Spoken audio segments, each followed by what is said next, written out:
Welcome to another episode of Self-Love for Everyday Superheroes. I am your host, Sacred Walker. So happy to have you here today. Today, we have a very special episode for you, and I'm so excited for what is in store. Before we get started, I want us to take a breath in. Breathe in the love, exhale. Exhale the letdown or any lousy feeling that have been building up in our body. We were born to shine. So glad that you are here joining us, Love Nation. Let's go. And if you haven't done so already, go ahead and subscribe below. Make sure that you like and follow and share this with others who are exciting, amazing, everyday superheroes. So without further ado, we have a very special topic for you. Today, we're going to be talking about 5 health solutions every boss or heart-centered executive should keep this year without lack of clarity of direction of where to even start getting in the way, right? When we are creating these health resolutions as a everyday boss, everyday heart-centered executive, right? Sometimes just knowing even where to start or how to keep our momentum might get us stuck versus get us started towards success. So let's talk about how to get there. And today we have a very special guest with us, Stacy and Mark Naugle, that I'm so excited to have joining us in a moment. Individuals and a power couple who are committed to striving and thriving with excellence without burning out. A fun fact about them is that they actually cook together every day. And as someone who loves to be loved on with food, love on others with and through food that is healthy and yet at the same time tastes good, who can appreciate that fun and beautiful fact about them? They are insatiable in their curiosity, adventurous, they're problem solvers, and they're tenacious because they are ones that what makes them everyday superheroes, they bring and face challenges in ways that make them unstoppable as leaders. I'm so excited to have them here bringing over 10 years of experience as high-performance health coaches who are excellence-driven to help people to transform barriers to improve their performance, productivity, and success without burning out. And they are return guests with us. They are fellow healthcare providers, having focused in on acupuncture, Asian medicine, and finding strategies from the East to the West, such as the way that we do, which is so exciting. And they're currently now based in Ecuador, where they live in the Andes Mountains with their young sons. Their 2 young sons. So excited to have them coming aboard here today, being inspired. I'm getting tongue-tied because I'm so excited. Being inspired not only by the work that they do, but being inspired every day by making an impact. So excited to have them joining here today. So this show is for educational purposes. And if you are seeking deeper support, do reach out to our team where you will be matched with a coach who will be able to support you to continue to transform barriers to your well-being, deepen self-love so you can embody that leadership potential that you are born to bring into the world and launch that vision so that you can be able to shine in ways that are unstoppable. So excited for the ways that this collaborative conversation today is about to go. So once again, today's topic is so delicious. 5 ways that you can create health resolutions as a heart-centered executive, as an everyday boss, that you should keep this year without lack of clarity of direction getting in your way. Now remember that as we're talking today, these things touch into our past. They are bringing in generational well-being, and they help us to level up our future so that we can turn our pain into our superpower. And so as someone who has taken time to really every year, I remember growing up and feeling so excited about the possibilities of what the new year would hold. Christmas, for example, on the other side of it was something that wasn't celebrated that day, that morning. We actually didn't wrap gifts and unwrap them the first thing in the morning. We actually waited until the end of the day. We sang songs and we gave praise based on our faith practice. And we took time to connect and break bread and eat delicious Caribbean food together. And then at the end of the day, after we've taken time to experience the gratitude of connecting with one another, that's when we opened our gifts. And for me, New Year's resolutions are just like that.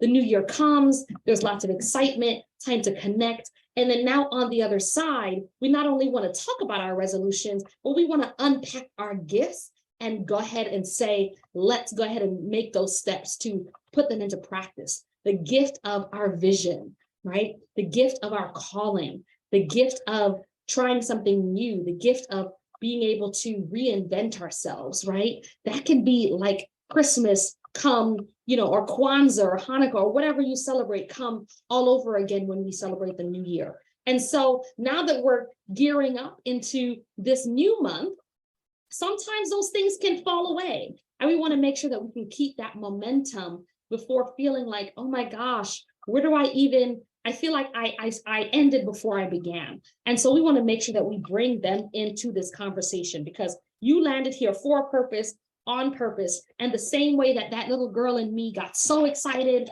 when it came to all the gifts that came before, the tangible gifts, today you're going to be getting so many gems along the way, and then a powerhouse closing today. So make sure you stay until the end. All right, so we're going to have them join us in a moment. So excited to have them on, and make sure you subscribe and like below. Thank you so much for being here, and we are gearing up and getting ready to have them join right now. Right, and as you can see, we have here today Stacy and Marcus Naugle, who are with us. I am so excited for you to be here today. Welcome to the show. Thank you, Sacred. It's such an honor to be with you again. Really is. It's lovely to see you. Lovely to see you too, and welcome. From what level of the equator are you? We're about 3 degrees south latitude. 3 degrees south latitudes. For those who know what that symbolizes and means, go ahead and take in the richness of what this international connection is doing today on the show, and you'll be able to connect with them below, and they're going to share some delicious treats about what's coming up. But for right now, make sure that since you're here on purpose, for a purpose, you stay until the end so you can get some of those sweet, sweet gems that they're about to share. So for right now, before we get started and we do a deep dive into our topic, let's start out first with getting a little personal, because we want to make sure that heart-centered executives who are moving from this place of being change makers from the heart can really know what it is that you had to overcome to be unstoppable. Can you share with us one time, one story about something that you had to overcome that made you an unstoppable everyday superhero as we get started? Well, we are change makers. I like that word. And we hope to make positive change with what we do, but we also change our environment frequently. And as world travelers, we have lived in many countries and traveled to 60 or 70 countries. And most recently here in the last year, I've moved to Ecuador. And I think like our move to Ecuador, and we've lived in Bali and England and around the world, when you move to a new place, there is the challenge of making order out of chaos. And we love that challenge. It's a fun challenge. It's a tiring challenge. If you're not energized and you're not, in a place where you're fully available and ready, it can be a very challenging situation. But thankfully for us, who like to be in peak physical condition, peak mental condition, peak condition overall, and having systems and establishing systems as soon as we get into the country. Where do we get our food? How do we connect up our internet? How are we going to pay our bills? Things like making sure that you have your visa in order and you have all of your paperwork, if you will, that allows you to be in the country legally. All of those things are very important steps and very important things to have in place so that you have the peace of mind to then be available to move forward with whatever it is you're trying to accomplish in your work, within your family structure, and for us with 2 young boys as well, for homeschool too. And so we love that challenge, and thankfully, having done it enough and knowing kind of what works for us, we have systems that we can quickly establish, and in the span of weeks and sometimes months, depending on the government of the country and the legal things that you need to do, you can navigate that chaos and get yourself into a place of order where you have your foundation established and you're up and ready to go. Absolutely. And can you share something that you feel in that experience that made you realize, oh, this is new terrain, but we're resilient, we can handle it? As you were navigating things, I know I'm really hearing the full picture here. Is there a moment in time where you said, oh my goodness, all right, this is hard, but we got this? What have we done? We were talking recently about being masters of chaos. And, when you head out and you have an adventurous life, you're not doing the same thing every day. You never know what's going to happen. So just one short little story is we were moving from a small village of Vilcabamba to the city of Cuenca. And, we had our plan and we started early and everything was in order, but then the van broke down on the way here. And, it was high up in the mountains. It was beautiful, but we arrived hours later. It's after dark. We're in a new city, in a new place we've never been. And we're going, what are we going to feed our kids? Where are we going to find food, after dark at night in a new place? And anyway, so, that's just one example going, okay, let's go out. What's our plan? We're going to walk this way. Let's see what's in our neighborhood. Let's source our food and make some friends in our neighborhood and, start that first little route going down into a new community. So we took that potentially difficult situation and turned it into an opportunity to make a connection in our new community and feed our family. Absolutely. And that combination, who can't relate to that, who's tuning in now? The combination of making sure that you take something difficult and you make it work and have to feed the family. And I'm sure those who are tuning in now, you can look below in the show notes, who are going to see that you are getting access to this high performance health e-cookbook. You're going to be getting some really amazing opportunities to tap into if you want to do the combination of the two of those, how you can go ahead and show up that way with your family. But let's continue to dive in, because I'm sure there's lots of resilience here and also lots of joy that's come out of this journey, that you've been on with your two boys. And I'm so excited to have you. So, for those who are tuning in, if you are a frequenter of the show, you know that we are here providing educational information. We're making sure that we kind of help you lean in, open up, and we make sure that you kind of close out, but provide you some additional resources. And so you can see the show notes below. You can subscribe, you can like on how to connect with Stacy and Marcus Naugle. And at the very end, like I said, we're going to talk about some launches they have coming up, which are exciting. But I want to first talk about, the topic at hand, right? Now that we know that you are heart-centered, real people, right? We've seen you twice. We know that you have been navigating everyday life just like us. And, right, you have had moments where you had to start something new, right? And similar to a New Year's resolution, where you create this health goal and you say, oh my goodness gracious, I really want to go ahead and deep dive into it, but I don't know where to start.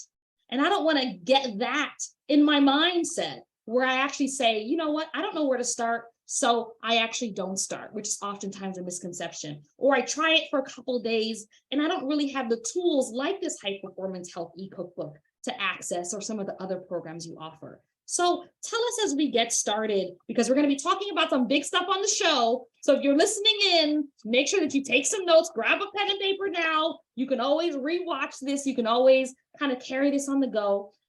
Describe to us a little bit about how you would say would be one tip that you would give if you're someone who is at the beginning journey of saying, I want to create a health regimen that works for me and my family through change. What is a tip that you would give to them? 1 to 3 tips you would give to them about how do I do that? What is the journey I should take to even get started? Well, I know that a lot of the people that follow you and listen to you, Sacred, are executives and professionals and people that are balancing this life and this work and have a lot of responsibility to make it all happen. And I think that if people take their skills from work and they apply them to their new health habits, they can repurpose some skills that they already possess. And that always makes things easier when we're repurposing things we're already good at. So I would say, first of all, become a truth seeker. So gather data, in your job, if you have a project that you're working on or you're managing a group of people, you're getting reports every week and you're monitoring how you're going and you're using information and real, just truthful, raw data to make good decisions. And your health journey can be the same way. So the first thing is to establish a baseline. You want to know where you are, how do you feel mentally, emotionally, physically, spiritually. Take a minute and however you want to document that, get your baseline, then decide where you want to go. What's your end goal? Because you don't do any projects at work without having an end goal in mind. So you have to have that there. And then you say, okay, well, what steps am I going to take? I'm going to decide what changes I'm going to make in my life, and then I'm going to put it on the calendar. Because no work project moves forward if you don't put your appointments and your goals on the calendar to make sure you're getting it done and it's in those small bite-sized steps. And then you do your review. You do your weekly or daily check-ins and go, how am I doing? Is what I'm doing working? Do I need to pivot somewhere because I'm not getting towards my goals, or I'm not doing it, or I'm not getting the results that I want? So that review is so helpful. So I would say, number one, become a truth seeker, gather your data, pivot where you need to stay on track to achieve the goals that are most important to you. And I'd say most people when they're making their New Year's resolutions, they're looking through their spyglass and they're seeing that big, beautiful vision at the end, but they don't do the work to actually gather the data and make in the moment adjustments to stay on track. And I think inherent in what Stacy said too is you might have one big goal, like I need to get more fit. And that's a great goal, but that's a very broad goal too. It's not very specific. And so I think, again, when you think about what corporate life is like, or when you manage other people, or when you have very big projects, those projects are broken down into assignments for individuals, and you have responsibilities and tasks for each individual person. I think your personal goals need to be the same way. You can have a very big, grand vision for where you want to end up, but you also need to be able to break that down into smaller, tangible steps that you can implement easily, that have a measurable endpoint, so that you know when you've achieved that next step. And you can have that sense and that feeling, that emotional, gratification of having set something in front of you and actually then accomplished it. And putting those small steps and those small successes together, stringing them along like a string of pearls, all of a sudden you end up with a very beautiful thing at the end. And it helps pull you through along the way too. So a big vision is great, and it's very important to break that down into tangible steps that are achievable. Absolutely. And what I love about what you're sharing are the bites, right? Being able to have bites, being able to take those tangible steps. You're talking about transferable skills, right? Okay, the things that I do at work can actually be applied to my health, and being able to have the end goal. I grew up with a mom who was a teacher, and she oftentimes would write lesson plans where she would say, start with the end in mind and work backwards, right? It's like, what is it that you're calling in? And I think us as coaches, we can relate to that, right? That sense of like, what is it that you're calling in? What is that vision? The visionary leaders, tuning in right now going, oh my gosh, the vision feels so big, right? Being able to say, what is the thing that I want to reach for here? And then being able to work backwards. And this is where being in conversation with individuals like yourself, to be able to say, okay, I don't have to carry this alone. I don't have to create this roadmap on my own, right? I can connect and kind of gain support around it. So tell us about, foods. If we were to say that we're checking in and can you tell us a meal maybe that you've made for your family that you feel like has helped kind of feel like a small step, right? If I'm someone who's either brand new to either a high energy lifestyle or vegan diet, or maybe I'm brand new to healthy food actually tasting good, as we talked about in episodes before. Yeah. Can you give an example of something that you have created for your own family, or you brought into conversations with those that you work with in your business that you feel has been helpful when they feel like, I just want something that I can do that is maybe quick, Or if it's not quick, but it's something that I can start with while I'm getting my momentum. Yeah. Well, I think in the interest of full disclosure for those that are following along today that haven't maybe tuned in before, that we should share that we've eaten a vegan diet for 30 years. And so, Michael Pollan in The Omnivore's Dilemma in his book said, if I had to boil down everything as quickly and simply as possible, I would say eat food, not too much, mostly plants. And I think that when you look at the longest lived, healthiest lives around the planet in the blue zones, that exist around planet Earth and the National Geographic work that they did in the 1970s and continues on to today. In those places, they eat food, they eat not too much, and they eat mostly plants. And they also have community, and they have a sense of purpose and a reason to get up in the morning. They exercise, and there are other key success factors as well. But for us, we try to, at a minimum, have 5 different fruits and vegetables per day. And we're sophisticated at this and have been doing this for quite some time. And so usually we accomplish those 5 fruits and vegetables by breakfast.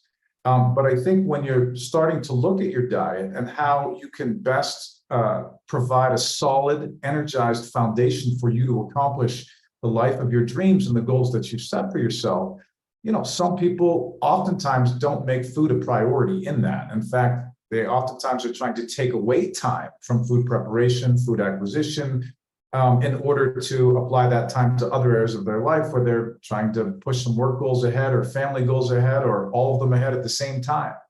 And if you're not putting the proper fuel into your body, there's no possible way you can have the proper level of energy to accomplish the things that you want to accomplish.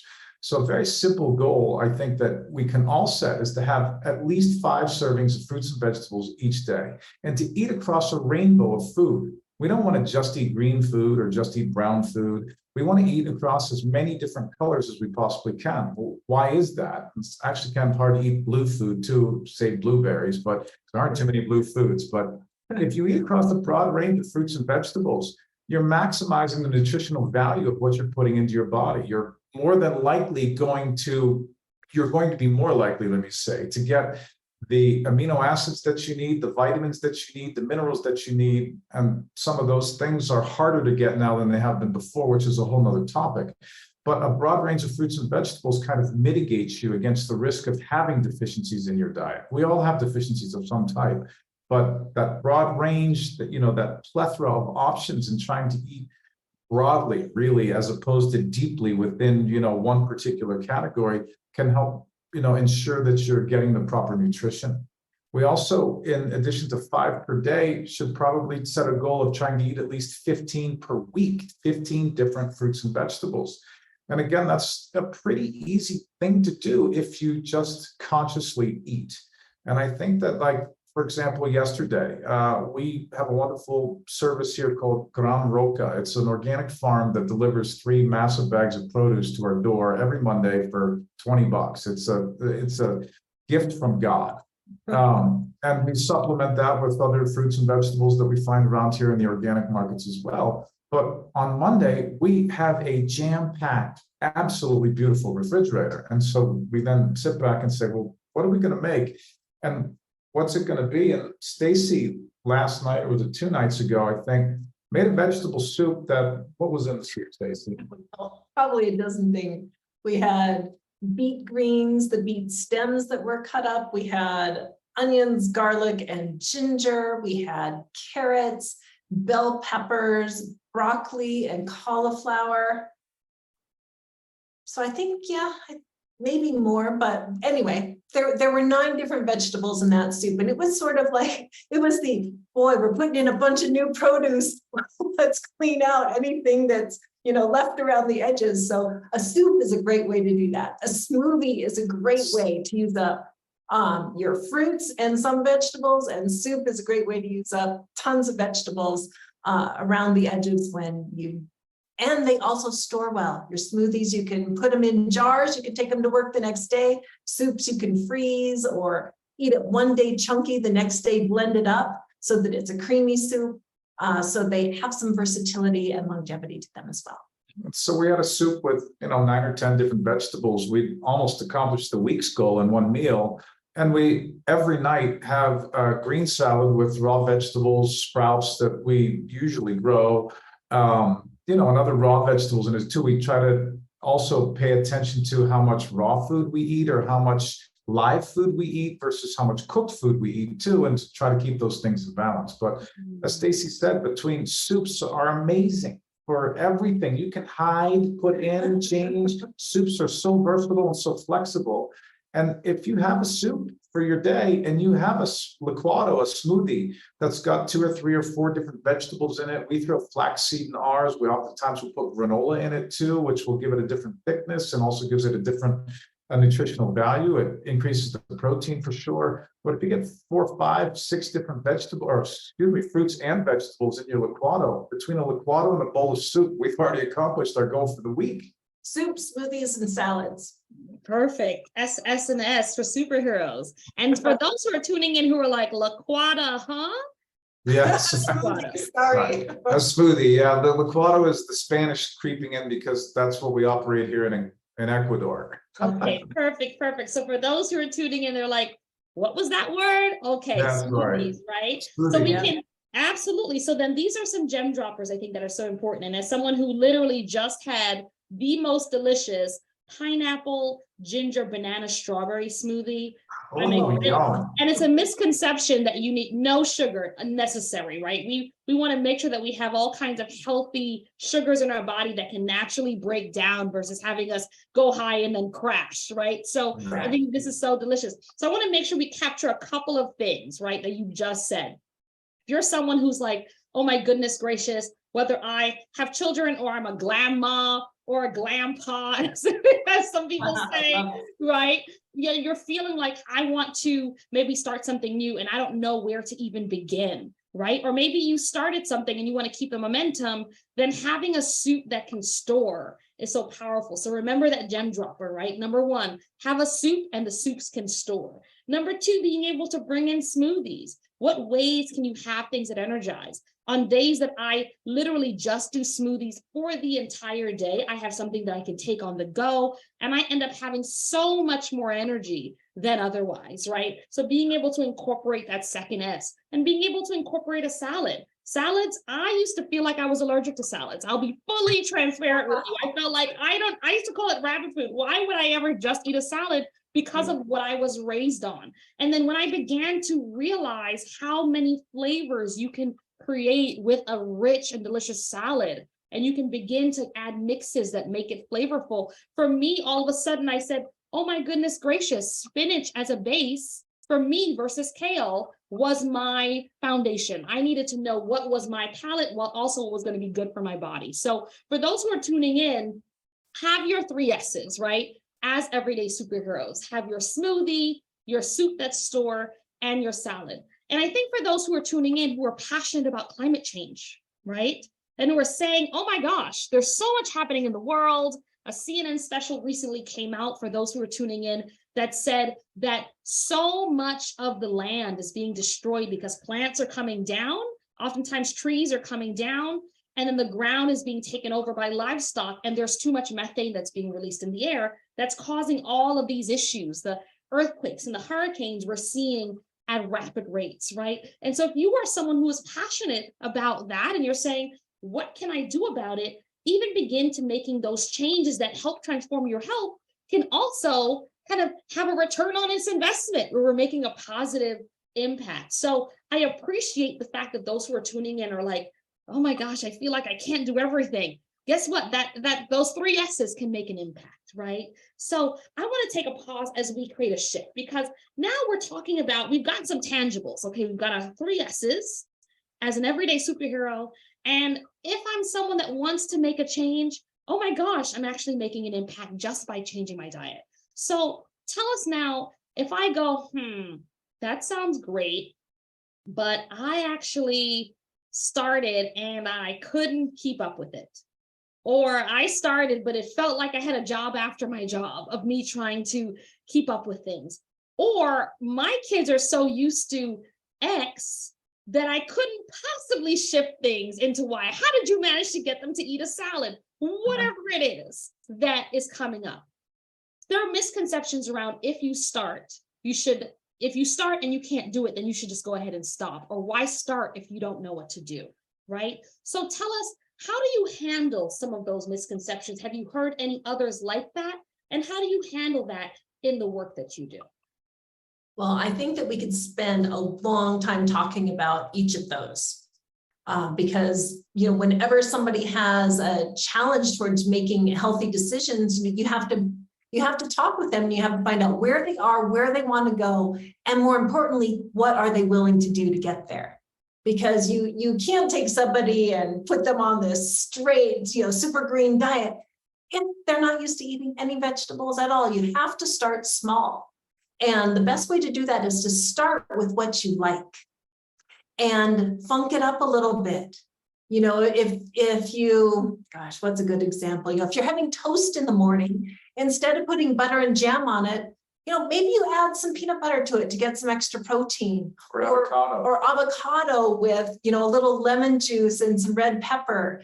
Put something else on what you're already doing, so that you're not making a massive change. You're taking what's familiar, what's yummy, what you love, and you're just shifting it a little bit and making it a little bit better for you. You're so much more likely to continue the habits you already have with small tweaks than you are to jump, 180 degrees into a whole new lifestyle.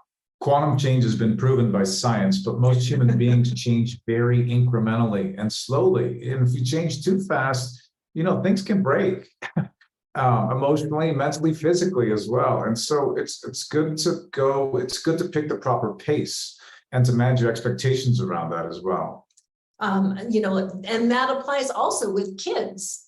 We have friends who are really trying to get more fruits and vegetables into their kids, and they found, well, their kids, most kids like ice cream or sorbet or something like that. So it was not too hard to introduce smoothies into their daily routine. And actually, when my daughter went to school in Bali, they had morning smoothies available at the entrance. So, your kids could start out with an extra boost of vitamins and minerals for the day.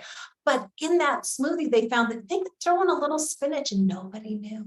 It doesn't have a lot of taste. It blends up small. You could even throw in, a little head of broccoli. Your child will never know. So if you start with what they love and you just slip in little bits without them even knowing, or even your spouse, they won't even know, but you're training up their palates to appreciate different flavors, to associate new flavors with something they already love. And it's and physical, with our 8-year-old, he is adamantly opposed to mushrooms. He does not eat mushrooms, and he can't stand mushrooms. But he's been eating mushrooms since he was about 1.5 years old, in all kinds of things that he can't see.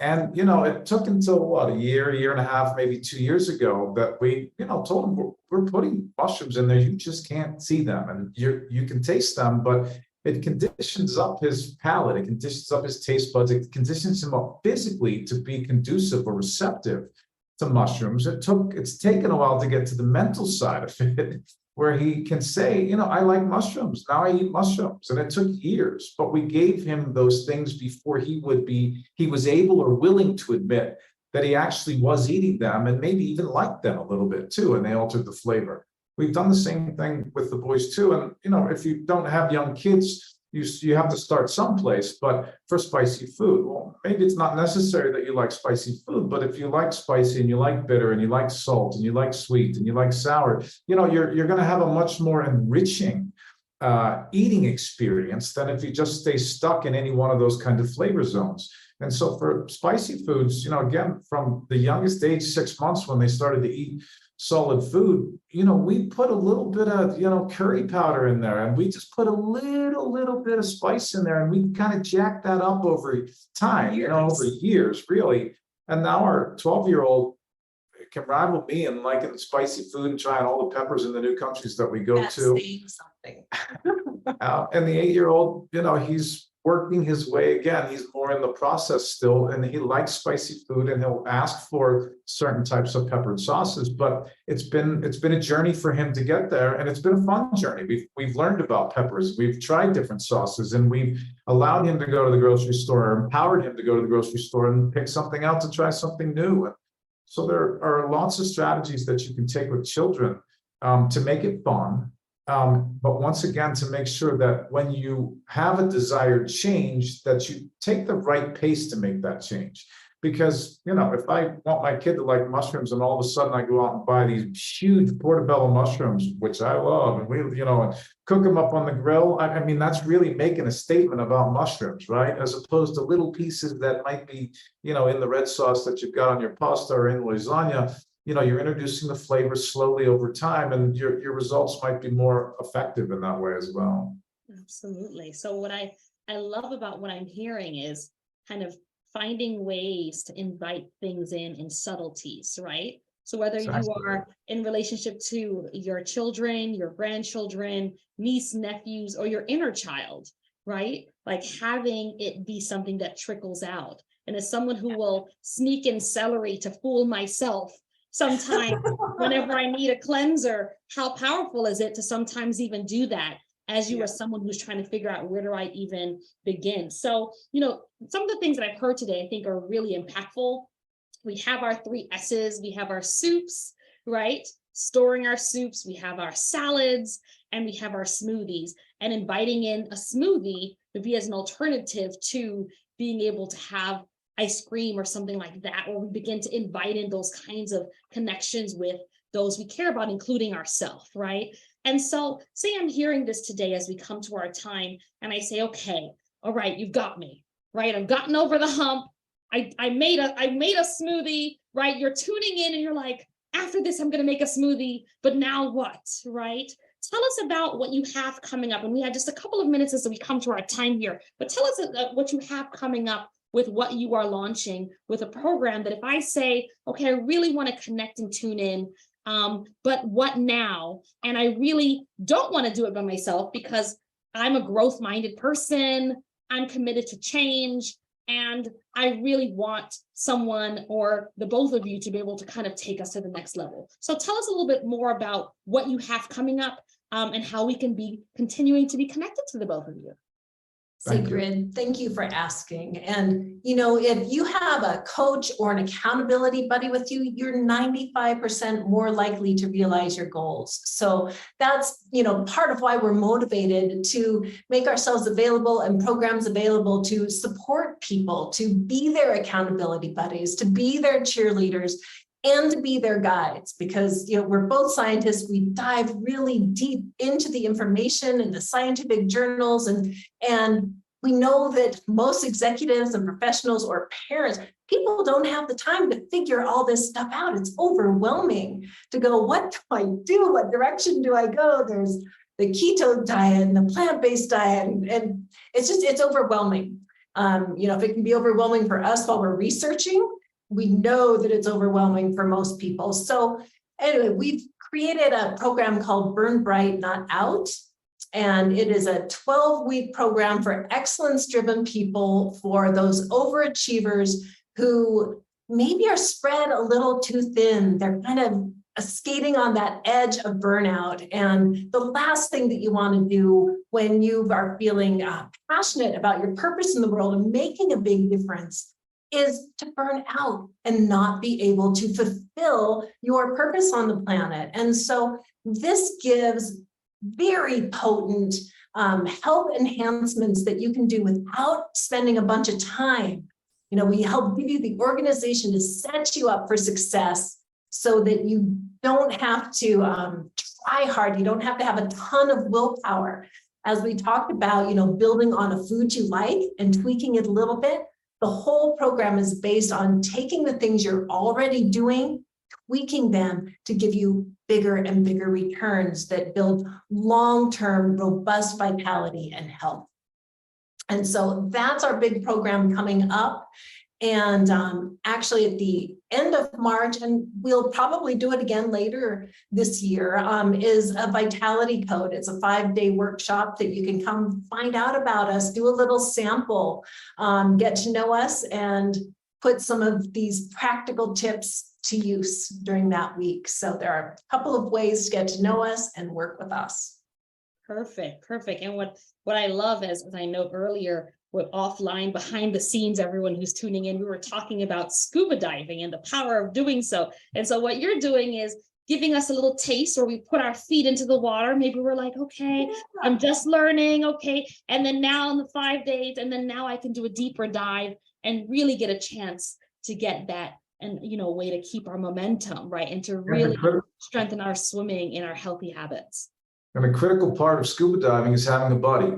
That's You know, right. you're never supposed to ever be diving by That's yourself, you know, for That's safety. And so, you know, the buddy system is an important system in all of life. And it's especially important when you're trying to make change in your life. Because, you know, getting an attaboy or an attagirl at just the right time can really push you over the hump that might be real or even just perceived, but it's still the hump that you need to get over. And, you know, life is a team sport, and the more that we can do it all together, the easier it is for all of us. Absolutely. Absolutely. Well said. And what I love about the both of your energy is that you create that energy of that push, but also that invitation, right? And so sometimes those of us who are, myself included, used to kind of feeling like we're in charge. Sometimes we need someone who can kind of lovingly encourage us from behind while still calling us forward, creating that balance of, you know, courageous pushing while also inviting us to, you know, to be compassionate with ourselves. And for those who are tuning in, I've definitely consistently seen compassion show up and be exuded from the both of you. So I'm so excited for what is to come. So for those who are tuning in, Love Nation, I want us to take a deep breath in, breathe in the love, exhale any let down, loose energy, anything that does not serve you, because we were born to shine. So excited that you have joined us today.